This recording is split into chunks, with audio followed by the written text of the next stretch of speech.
सालोकानां त्रिलोकानां यद् विद्या दर्पणायते। पंचपरमेश्वरी भगवान की जय। 1008 श्री शांतिनाथ भगवान की जय। परम पूज्य आचार्य श्री आदि सागर महाराज की जय। आचार्य श्री महावीर कीर्ति महाराज की जय। आचार्य श्री विमल सागर महाराज की जय। आचार्य श्री तपस्वी सम्राट श्रीमती सागर महाराज की जय। आचार्य गुरुवर सुंदर सागर महाराज की जय। अहिंसा में ईश्वर धर्म की जय। जिनवाणी माता की जय।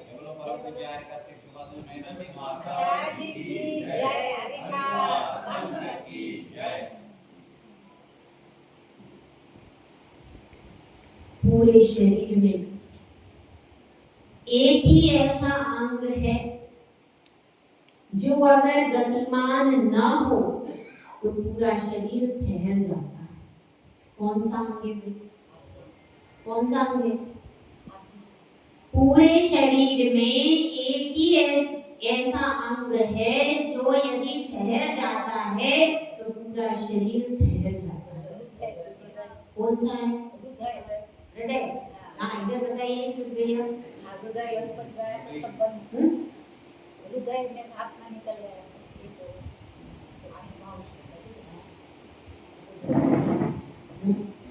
पूरा शरीर जैसे गाड़ी होती है। गाड़ी अगर रुकती है तो क्यों रुकती है? इंजन खराब हो, पहिए खराब हो, पेट्रोल नहीं हो, बहुत सारे कारण हो सकते हैं। इसी प्रकार से शरीर के अंगों में से अगर गति के लिए किसी अंग का नाम आता है तो सबसे पहले आता है पाँव का नाम। पाँव ही व्यक्ति को एक स्थान से दूसरे स्थान पर ले जाते हैं।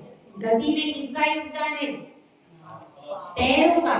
जिनके पैर खराब हो जाते हैं वे मंदिर तक भी नहीं आ पाते। उनका इच्छा होती है लेकिन जब तक आपके पाँव अच्छे हैं तभी तक आप गमनागमन कर सकते हो, नहीं तो पराधीन हो जाओ। कोई उठाए, कोई ले जाए, कितनी बुरी स्थिति होती है कि नहीं? अभी वो अम्मा, उनके पैर खराब थे, अभी महाराज जी के पास दीक्षा हो गई, सुनील सागर महाराज जी के पास। उनके पैरों में प्रॉब्लम थी ना अम्मा के। तो ये बहुत रेयर केस है, लेकिन अगर पाँव आपके थोड़े से भी खराब हो जाते क्या हो जाता है? सब घर में इग्नोर करने लगते कि भाई कौन सेवा करे, इनको कौन उठाए, कौन बिठाए, कौन इनको गाड़ी में ले जाए। और हमारा कॉन्फिडेंस भी लूज हो जाता है, उनको भी डिप्रेशन में आ जाते हैं। क्यों? कि भाई अभी तक अपन चलते फिरते थे, घूमते थे और एकदम से बैठ जाए तो फिर मन नहीं लगता। तो इसी तरह से पैरों का शरीर में कितना योगदान है?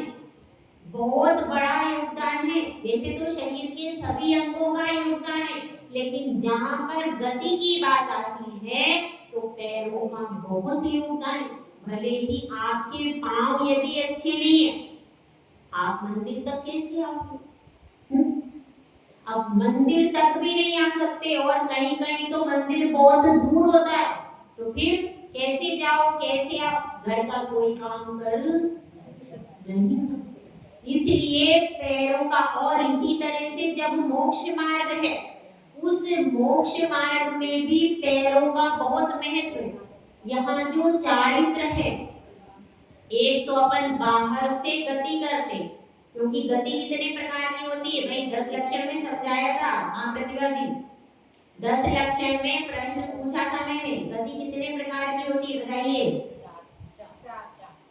नहीं, 10 लक्षण वाला आंसर चाहिए। 10 लक्षण में जो बोला था वो चाहिए।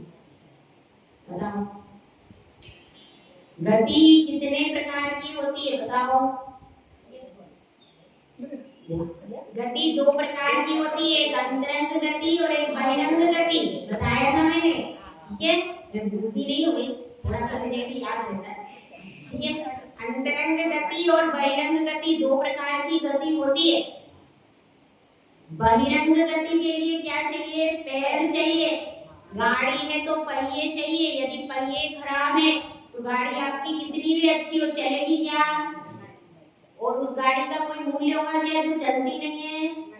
वो खराब है गाड़ी। इसी प्रकार से भले ही शरीर बहुत अच्छा है, देखने में बहुत सुंदर है, पैसा भी खूब है, लेकिन पैर खराब है तो क्या होगा?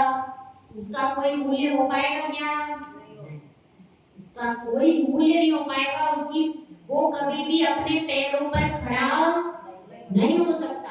तो इसी प्रकार से चरण का बहुत ज्यादा महत्व है। अभी बहिरंग चरण तो आप सब जानते हो, दो पैरों से चलते हैं, गाड़ी से चलते हैं, घोड़े पे चलते हैं, तरह तरह से चलते हैं। बहिरंग का चलना तो आप जानते हो। लेकिन ये जो अपन चारित्र की बात कर रहे हैं, इसमें बहिरंग का चलना नहीं है, अंतरंग से चलना है। तभी तो आचार्य ऋषि ने पहले ही आपको ये सावधान कर दिया, ये मत समझ लेना मंदिर से सोले का पानी लाना, घर में सोले का बनाना और हमारा धर्म हो गया। मंदिर में 2 घंटे पूजा कर ली और हमारा धर्म हो गया। ये तो ठीक है, ये सब साधन है, लेकिन काहे के लिए? राग द्वेष कम करने के लिए हम भगवान के दर्शन करते हैं, पूजा करते हैं, स्वाध्याय करते हैं। ये हमारा लक्ष्य भूल नहीं जाना। इसीलिए बताया राग द्वेष निवृत्ते चरणम प्रतिपद्यते साधु। इस बात को कभी भी भूलना नहीं है। ये होगी अंतरंग से कषाय कम होगी और आपकी विशुद्धि अंतरंग में आप विशुद्धि के चरण बढ़ाओगे। अंतरंग के चरण काय के लिए बढ़ेंगे? विशुद्धि के लिए, कषाय के शमन के लिए अंतरंग के चरण बढ़ेंगे। और बहिरंग से आपके चरण पिक्चर हॉल की तरफ नहीं जाएंगे, होटल की तरफ नहीं जाएंगे, मेले में नहीं जाएंगे, मॉल में नहीं जाएंगे। आपके चरण जाएंगे गुरु दर्शन के लिए, जिन दर्शन। समझ में आई बात? यह सब साधन है, पूजा स्वाध्याय आदि साधन है। काहे के लिए? राग द्वेष को कम करने के लिए। तो एक छोटी सी कथा सुनते हैं, उसके बाद मैं बात पूरी करूंगी। देखिए, एक समय राम, लक्ष्मण और सीता वन में गए थे और उस समय की बात है जब उन्होंने सीता जी को क्या हो गया था, जब राज्य की ओर लौट करके आ गए थे, उसी समय हनुमान जी भी आए। जब ये अपने राज्य में थे तीनों, कौन कौन? राम, लक्ष्मण और सीता, वहां से लेकर के आ गए थे। हरण के बाद की बात, हरण को मतलब वापिस लेकर के सीता जी को जब अयोध्या ले आए, तब ये सब आनंद से बैठे थे और उसी समय हनुमान जी भी आए। तो अब चर्चा वहां पर चली, दोनों में वाद विवाद हो गया। किसमें? हनुमान और लक्ष्मण में, दोनों में वाद विवाद हो गया। अब हनुमान जी भी मानने को तैयार नहीं और लक्ष्मण जी भी झुकने को, दोनों झुकने को तैयार नहीं। कौन झुके? अब मामला बढ़ता बढ़ता राम जी के पास आया कि भाई बड़े भैया आप ही निर्णय करोगे और कौन करेगा, किसकी सुनेंगे वो दोनों? हनुमान और लक्ष्मण किसकी सुन सकते? राम की सुनेंगे या सीता माता की सुनेंगे? तीसरे की तो सुनने वाले नहीं है। तो मामला बढ़ता बढ़ता आ गया और राम के पास में मामला आया। तो राम कह रहे, भाई तुम लोग क्यों भी संवाद कर रहे हो, भाई क्या बात है बताओ। तो लक्ष्मण जी कहते, नहीं मैं जो कह रहा हूँ वही सही है। तो हनुमान कहते, नहीं जो मैं कह रहा हूँ वही सही। अब क्या बात है पता नहीं। तो अब उन्होंने पूछा कि भाई बात तो बताओ, पता तो चले। तो क्या कहते हैं लक्ष्मण जी कि देखिए मैं कह रहा हूँ आप आग में बलभद्र हो। कौन हो? बलभद्र हो। आप बलभद्र हो और बलभद्र की दो ही गति होती, कौन कौन सी? स्वर्ग और मोक्ष, कभी दुर्गति नहीं होती है। तो आप अभी युग में सर्वश्रेष्ठ हो। आपसे श्रेष्ठ कौन है? इसलिए इस लोक में अगर चरण सुंदर हैं तो सबसे ज्यादा चरण आपके ही सुंदर हैं।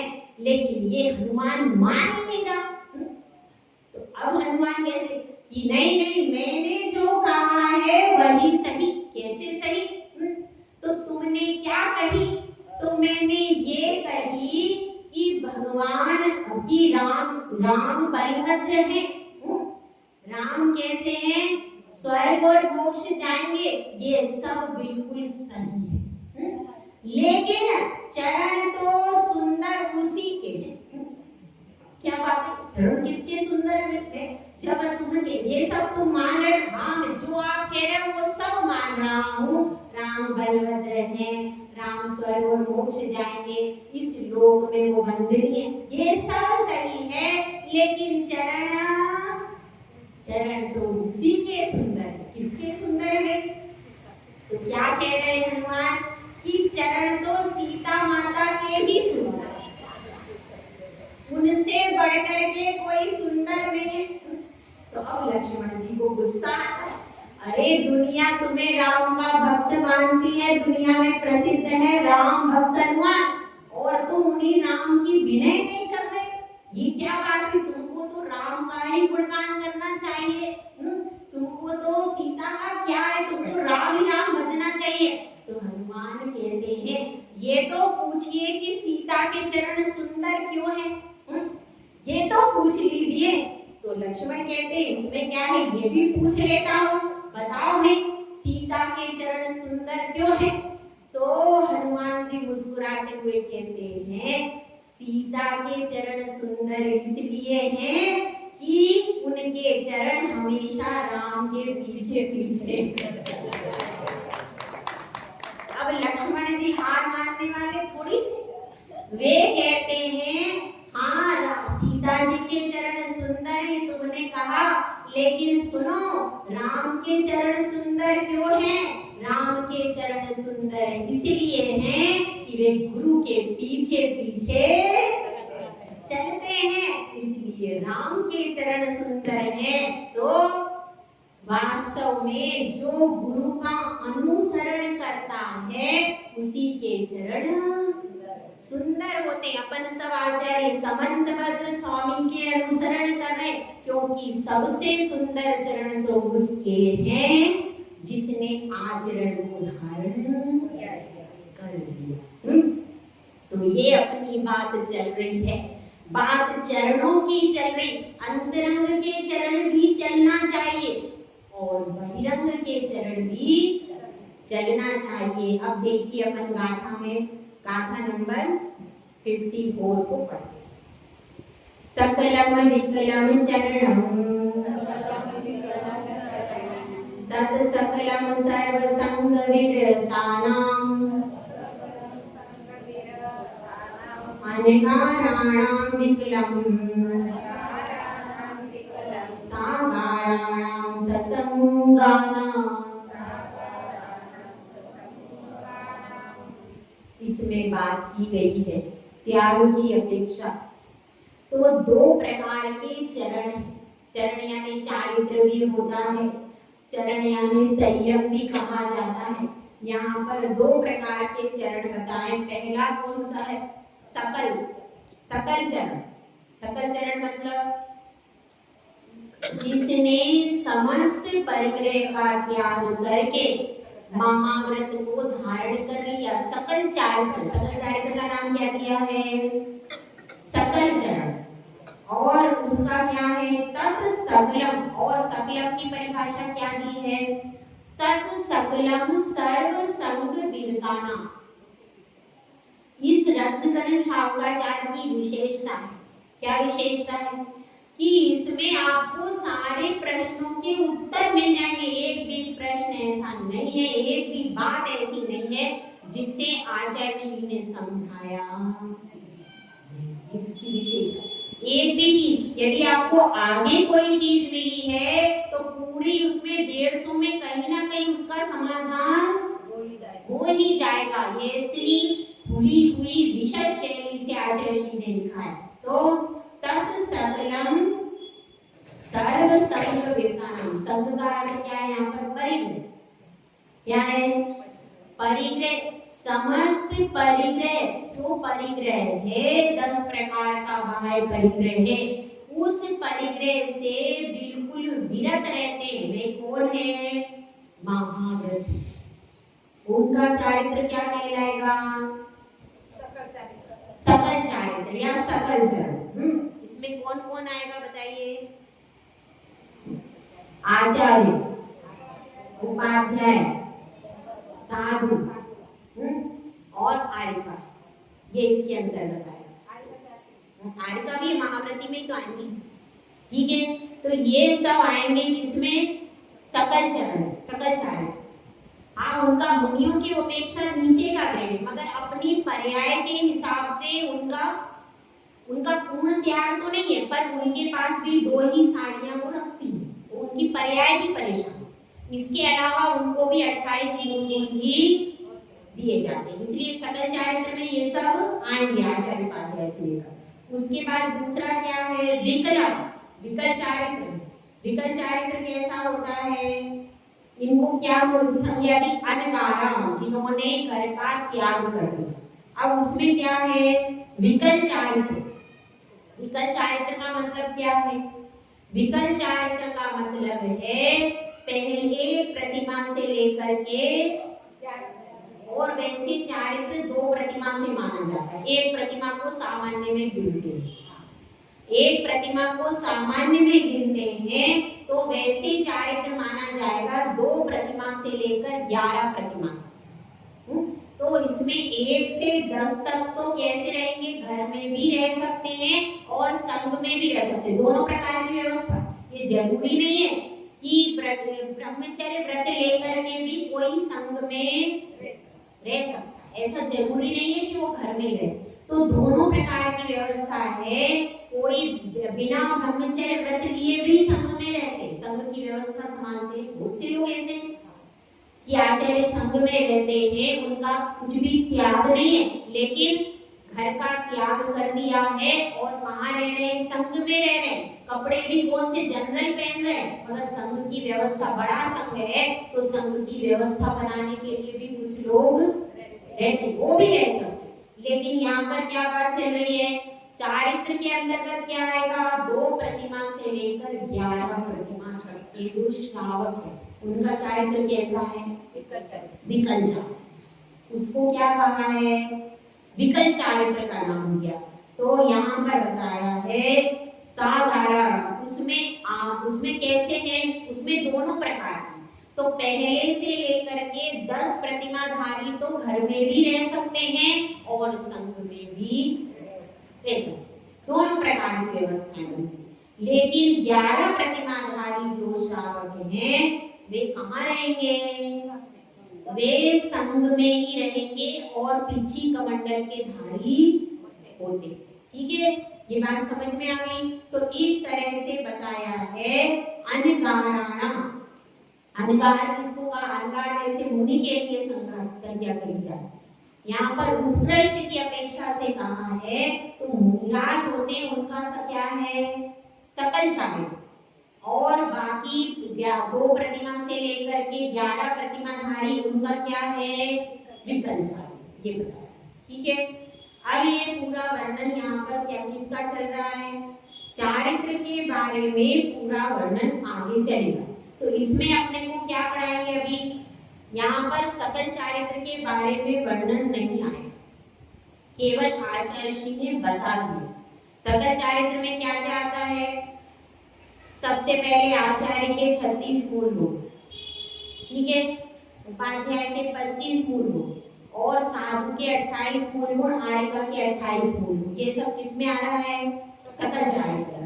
और विकल चारित्र में क्या होता है? जो प्रतिमाओं के संस्कार होते हैं, प्रतिमाओं के 2 प्रतिमा से लेकर 11 प्रतिमा तक के जो संस्कार किए जाते हैं, वो सब किसमें आएंगे? विकल चारित्र। तो अपने को यह समझना है, यहाँ पर सकल चारित्र के बारे में कथन नहीं हुआ, यहाँ पर केवल विकल चारित्र के बारे में आचार्य श्री कथन करेंगे, क्योंकि मुख्य क्या है यहाँ पर श्रावक आचार्य। लेकिन आपको बता दिया, क्यों बता दिया कि ताकि कोई अनभिज्ञ व्यक्ति है तो वो श्रावक के आचरण को ही सब कुछ समझ कर ना बैठ। और ऐसा आता है कि जब कोई साधु के समीप में आता है, पास में आता है, तो पहले साधु उसको मुनि धर्म का उपदेश देता। क्यों? वही श्रेष्ठ है, वही श्रेष्ठ है। यदि किसी की मुनि बनने की कैपेसिटी थी और आपने श्रावक का उपदेश दे दिया तो क्या होता है, प्रायश्चित का अधिकारी माना जाता है उसे। ठीक है, तो इसलिए पहले उत्कृष्ट वस्तु दिखाते हैं। तो यहाँ पर उन्होंने सकल चारित्र को पहले बताया, उसके बाद विकल चारित्र को बताया। अब इसके आगे बता रहे हैं श्रावक का चारित्र कितने प्रकार का होगा।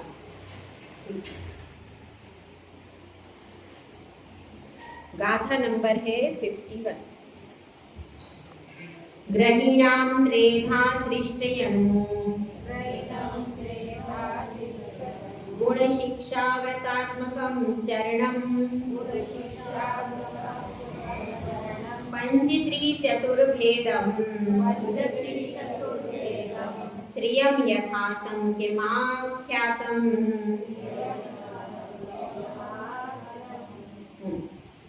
अब क्या बताया गया है, जो चारित्र होता है वह कैसा होता है, 3 प्रकार का होता है।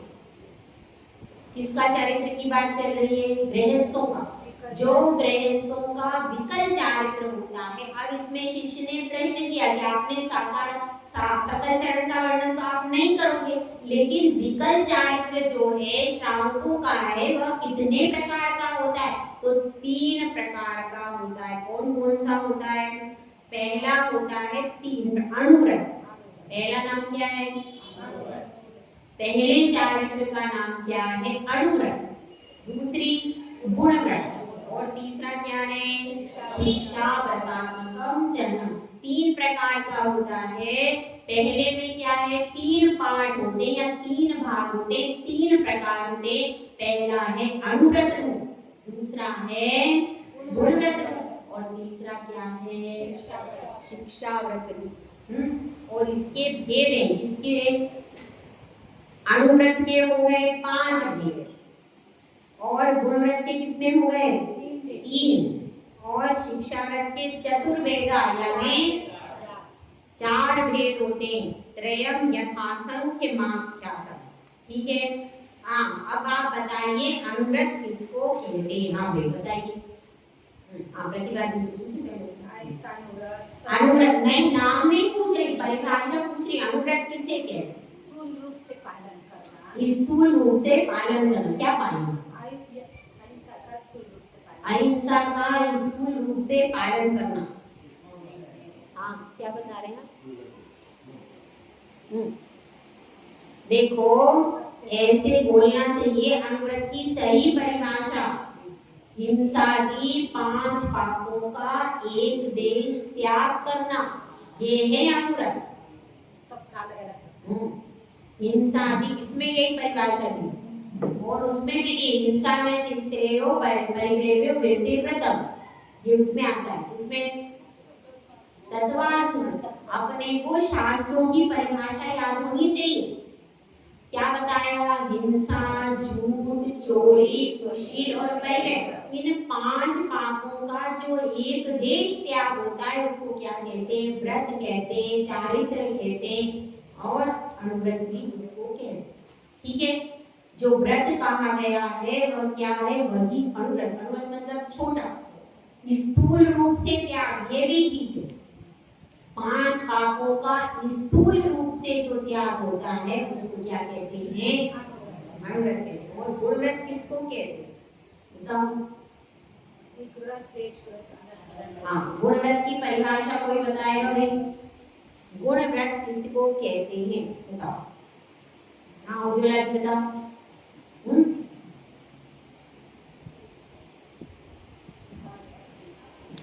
गुणव्रत किसको कहते हैं, बताओ।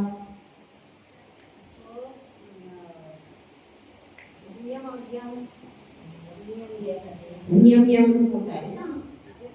वो अपन लिमिट तक लेते हैं और कोई कोई चीजें अपन आजीवन के लिए देखते हैं, त्याग करते हैं ना कि इतने नदी तक जाऊंगे, ये तो परिभाषा पर उसमें विस्तार बढ़ा है। आगे पर उसका अर्थ समझ ठीक है। इसमें यह लिखा है जो मूल गुणों की रक्षा करे उसको गुणव्रत कहते, अथवा जो अपने क्या अनुव्रत लिए हैं उनकी रक्षा करता है, जो उनकी रक्षा करता है और उनको पालन उनको बढ़ाता है, उनकी रक्षा करता है जो, क्योंकि एक बाढ़ जैसी बन जाती है जब अपन शिक्षा ये ले लेते हैं, गुणव्रत ले लेते हैं। जो गुण का अर्थ होता है गुणों को बढ़ाता है, जो गुणों में वृद्धि करता है, अपने 5 अनुव्रत की रक्षा करता है और जो गुण है उनमें वृद्धि, उसको क्या कहते हैं? गुणव्रत कहते हैं। अब बताओ शिक्षा व्रत किसको कहते हैं? नहीं हिसाब से बताओ जो आपको समझता है। शिक्षा व्रत में क्या परिभाषा आती है? जो मुनि बनने की शिक्षा दे, क्योंकि शिक्षा व्रत जो है उसमें पूरे वही आ जाते हैं। कौन कौन से होते हैं शिक्षा व्रत बताओ? हाँ ये सारे देखो, सामायिक और प्रोषितोपवास किसके लिए प्रेरणा दे रहे हैं? मुनि बनने की प्रेरणा दे रहे हैं। मुनि बनोगे तो सामायिक करनी है, प्रोषितोपवास करना है, ये सब मुनि की प्रेरणा दे रहे हैं सारे व्रत। तो इसीलिए ये क्या करते हैं, जो मुनि बनने की प्रेरणा देते हैं वो कौन से हैं? शिक्षा व्रत कहते हैं। ठीक है, तो इस प्रकार से ये तीनों की परिभाषा भी याद कर लेना। इसमें आगे तो आएगी, लेकिन अभी आपको और याद कर लेना चाहिए। ठीक है, तो इस प्रकार से आज चारित्र की चर्चा चल रही। तो इसमें कौन कौन से आपके नाम याद है आपको? 5 अनुव्रत के बोलिए, 5 अनुव्रत के नाम किसको याद है?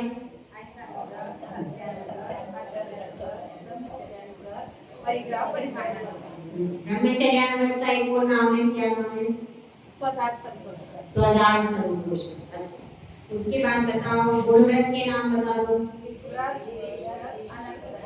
दिग्व्रत, देशव्रत और अनर्थ दंड व्रत किसके हो गए? गुणव्रत के। उसके बाद शिक्षा व्रत के नाम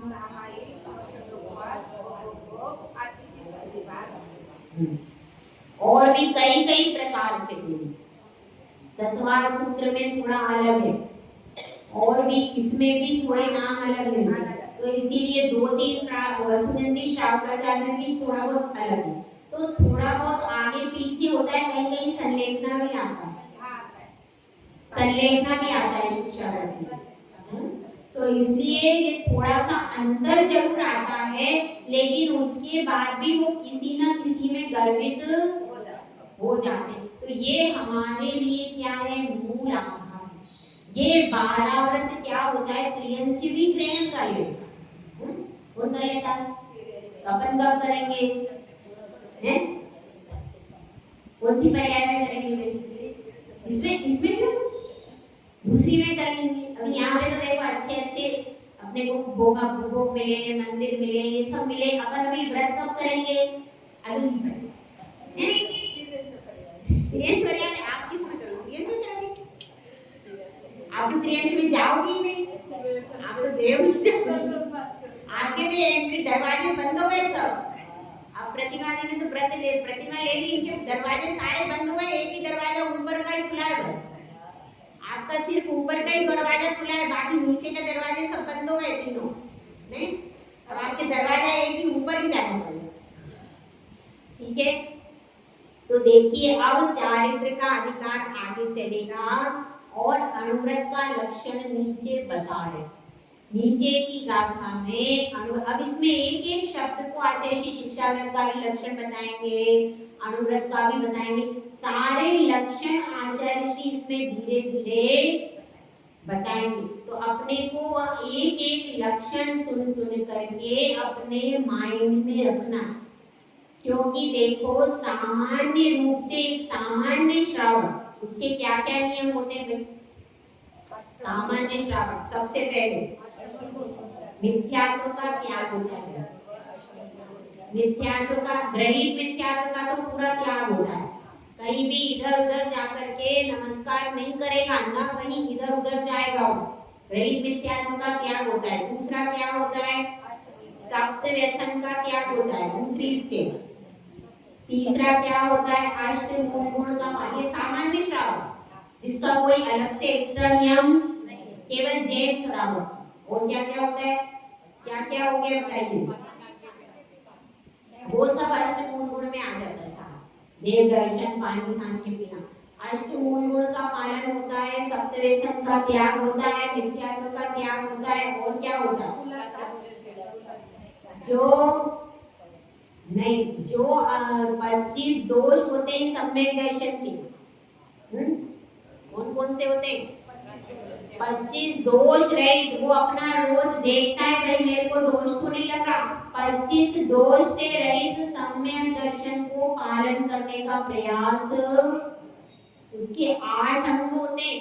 सम्यक दर्शन के 8 अंगों का पालन करता है। कितना सारा है बताओ? सामान्य श्रावक है, यह सब का पालन करता है। और क्या करता है? 5 अनुव्रतों का पालन करता है। सामान्य श्रावक 5 अनुव्रतों का पालन करता है। तो ये सारे नियम क्या है? और हाँ, ये सामान्य श्रावक के नियम है। भगवान को भी जो है व्रती नहीं कहते, लेकिन उनको 5 अनुव्रत होते हैं। तो चतुर्थ गुण स्थान में ही 5 अनुव्रत रहते हैं। इसमें परिभाषा यही आई है कि 5 अनुव्रत 3 मकार का त्याग करता है, उसके अष्टमूल गुण होते। अष्टमूल गुण कई प्रकार से, इसमें आएंगे तो मैं बताऊंगी 4-5 प्रकार से अष्टमूल गुण। ठीक है, तो इसलिए अब इसमें मिस नहीं करना। यह सारा बहुत विशेष विशेष कथन आगे आएगा, उसमें आप एक भी क्लास मिस मत करना। यदि मिस हो जाएगा तो फिर क्या हो जाएगा? गड़बड़ हो जाएगा। इसलिए हम पूरा प्रयास करेंगे कि ज्यादा से ज्यादा आपको दें और आप लोग चारित्र को समझो कि वास्तव में चारित्र कितना महत्वपूर्ण है और हम इसको पालन कैसे कर सकते हैं। जय भोला, जय सुंदर साधना की जय।